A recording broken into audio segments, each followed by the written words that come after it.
TRS పేరు ఇప్పుడు పెద్ద వివాదంగా మారింది. కల్వకుంట్ల కవిత కొత్త పార్టీ తెలంగాణ రక్షణ సేన పేరుపై అభ్యంతరాలు కొనసాగుతున్నాయి. ఈ పేరును తమ పార్టీకి కేటాయించవద్దని కేంద్ర ఎన్నికల సంఘానికి భారీగా ఫిర్యాదులు అందాయి. ముఖ్యంగా బీఆర్ఎస్ కూడా ఈ విషయంలో సీరియస్ అయింది. తెలంగాణ ఉద్యమంతో ముడిపడి ఉన్న టీఆర్ఎస్ పేరును ఇతరులకు ఇవ్వొద్దని బీఆర్ఎస్ ఎన్నికల సంఘాన్ని కోరింది. మహారాష్ట్ర నుంచి కూడా ఒక కొత్త ట్విస్ట్ వచ్చింది. ఇలా టీఆర్ఎస్ పేరు మీద ఈసీ దగ్గర 700 దాకా అభ్యంతరాలు ఉన్నట్టు సమాచారం.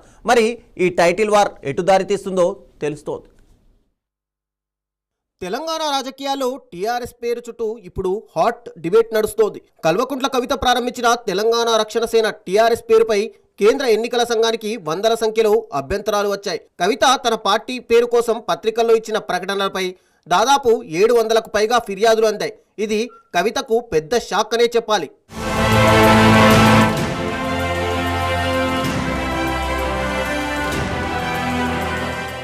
ఈ వివాదానికి ఒక కొత్త మలుపు ఏమిటంటే, మహారాష్ట్రలోని సోలాపూర్ నుంచి దయానంద్ మహాదేవ్ మామ్డ్యాల్ అనే వ్యక్తి తెలంగాణ రాష్ట్ర సామాజిక సేన టీఆర్ఎస్ పేరుతో ఒక పార్టీని రిజిస్టర్ చేయాలని కవిత ప్రకటనకు ఒక రోజు ముందే ఎన్నికల సంఘానికి అప్లై చేసుకున్నారు. రెండు పార్టీల షార్ట్ ఫామ్ టీఆర్ఎస్ కావడంతో కేంద్ర ఎన్నికల సంఘం దగ్గర టైటిల్ వార్ మొదలైంది.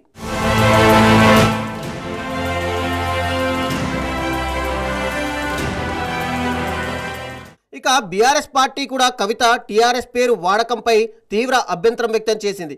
14 ఏళ్ల తెలంగాణ రాష్ట్ర ఉద్యమంలో టీఆర్ఎస్ పేరు తెలంగాణ ప్రజల భావోద్వేగాలతో ముడిపడి ఉందని బీఆర్ఎస్ వాదిస్తోంది. ఇప్పటికీ చాలా మంది గ్రామాల్లో బీఆర్ఎస్ ను టీఆర్ఎస్ గానే గుర్తిస్తున్నారని, అందుకే ఈ పేరును మరెవరికీ కేటాయించవద్దని బీఆర్ఎస్ ఎన్నికల సంఘానికి ఫిర్యాదు చేసింది.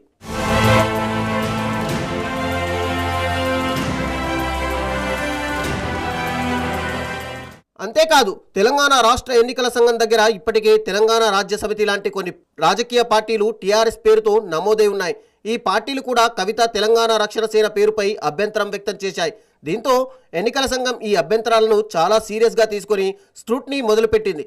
కవిత తన పార్టీ పేరును మొదట తెలంగాణ రాష్ట్ర సేన అని ప్రకటించి ఆ తర్వాత కొన్ని రోజులకే తెలంగాణ రక్షణ సేనగా మార్చడం కూడా చర్చనీయాంశంగా మారింది. మన పార్టీ పేరు చెప్పాలా? రెడీయా? టిఆర్ఎస్.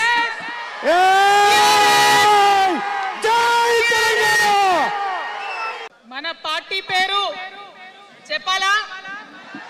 రెడీయా? టిఆర్ఎస్.